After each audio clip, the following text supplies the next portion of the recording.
অসংখ্য যুবক মাইন্ড করবে এই বক্তব্য। I am so sorry, I have to talk, I have to show the reality.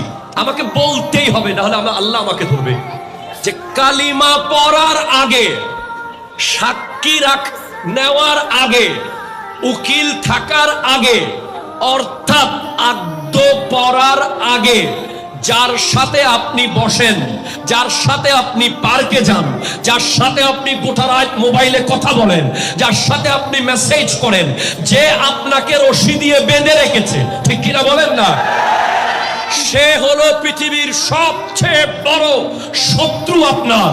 সে আপনাকে কবরে জাহান্নাম বানিয়ে ছাড়বে, ঠিক কিনা কথা বলেন? আপনি যদি ডিপ্রেশন থেকে বাঁচতে চান, আপনি আজকেই তাকে ছাড়েন, ঠিক কিনা বলেন না?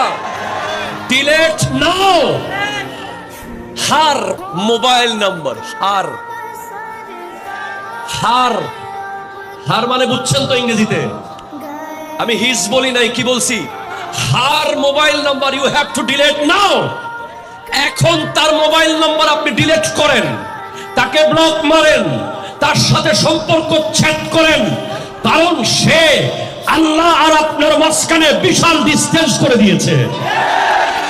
আপনি এখন আলোকে আর আলো মনে হয় না, আপনার আর ভালোকে ভালো মনে হয় না। আপনি এখন কোরআনের পাতা আর দেখেন না, আপনি মসজিদের জায়নামাজের কথা ভুলে গেছেন। আপনি বাবাকে বাবা মনে করেন না, মাকে মা মনে হয় না, মুরব্বীকে মুরব্বী মনে হয় না। 24 ঘন্টা ওই